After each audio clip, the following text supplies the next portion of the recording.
One video actually of yours popped up recently and it blew my mind. And I thought, I've never heard this before. You're the first person who's ever brought this to light, because I feel like I'm pretty like based or well read and all sorts of things, but this one I've never heard of. You were basically talking about mummy's boys and how in the West, if a man is close with his mother, he's considered a loser and a mummy's boy. And then you then went on to explain the reason why this is. So let's get into this. I absolutely loved what you said. So explain, why is being a mummy's boy actually a good thing, or like why are they attacking the relationship between a man and his mother?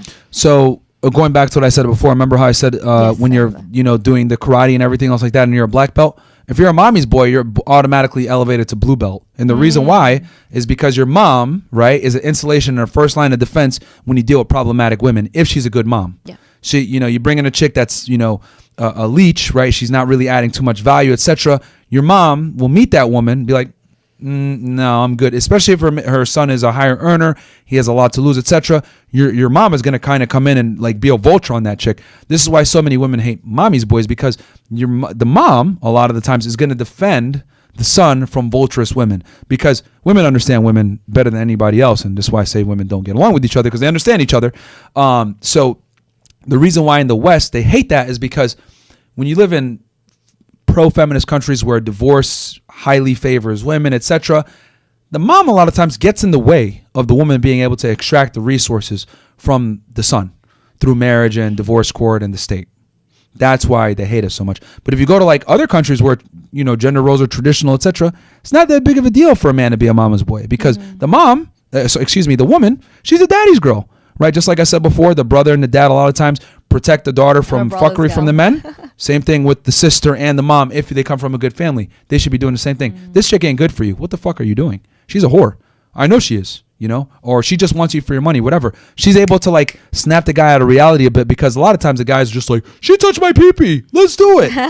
So the mom or the sister, if they're a good sibling, they kind of come in, or a good mother, first line of defense. Same thing with, and that's what families should do. They should protect their siblings from the opposite gender a lot of times, because when your sibling or your mom or your father comes in, there's no sexual interest. So they're able to give you objective, good advice from the other party. I mean, my brother's in his late 20s, but I think when he gets to marriage age, so like 35, I think I'll be 100%. I'll be terrible. Any woman that comes in, I'll be like, don't like that one, don't like that one. That's the way it's got to be not too. Worth it.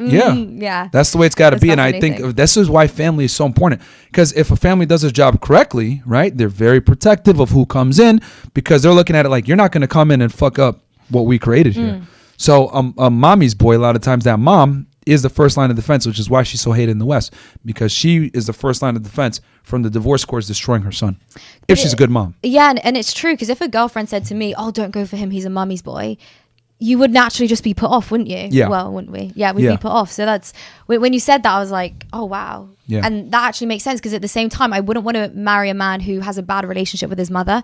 Like, that would be a red flag. So if we don't want a man who has a bad relationship with his mother, yet we don't want a man that's a mummy's boy, what are we doing? Well, it comes back to the contradictory nature of like what women want in the West in general, right? Yes. They want a gentleman, but they want a guy that like can choke them and bang them like crazy, right? Like you call like the 50 Shades of Grey, right? Christian Grey. They want that guy, right? But at the same time, they want a chivalrous, nice guy. And it's really, the guy has to, again, coming back to the men, right? It's on the burden of performance is on us. You have to have a combination of the two.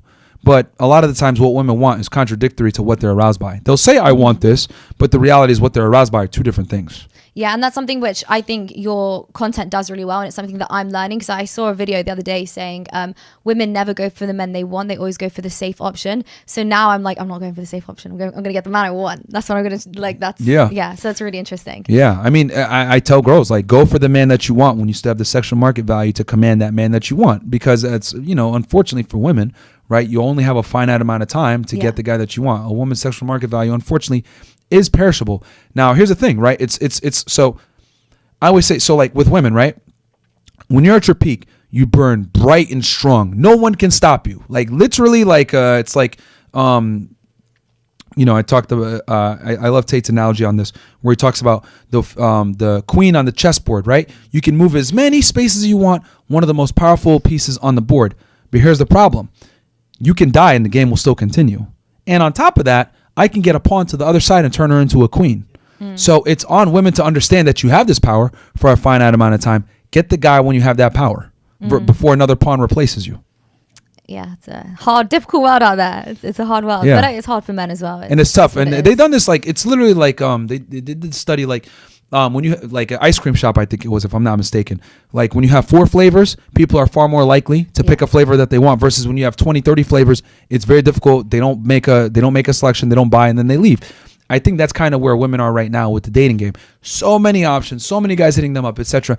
It's very difficult to decipher. And I do, again, empathize with women because I understand the female struggle, right? I've seen plenty of women's DMs. I've seen it from the other perspective. Like, women are bombarded with choice. So it's really difficult when all these high status guys are hitting you up. Not good choice though, because this is what men keep getting wrong. Like, I've seen it all the time. Men are going on about how like, oh, you have so much choice. You have, and I'm like, true. no, but like they're losers. Yes. Like they're not good choice. Like it's not as if they're like all these high value men that are just ready to marry you. It's not a lot of them are just losers offering dick, and even the higher status guys, they're just offering dick. So it's really difficult for women to like figure out which guy's going to take me seriously, right? Because the guy that is attractive, that's arousing, a lot of times is a bad boy. Is he going to commit? And then the guy that's super nice says, "Oh, I'll give you some flowers." He's fucking boring. You don't want to be with him. So it's a very difficult situation. But I would say if you're attractive, you got the sexual market value, go for the guy that you want. Outlast the other chicks. Yeah. At least you'll be happy with that guy. That's true. If it does work out, and if you take an L, that's the risk of being a female. Men have to take risks too, but men have to take risks. Women have to take risks as well. Yeah, absolutely.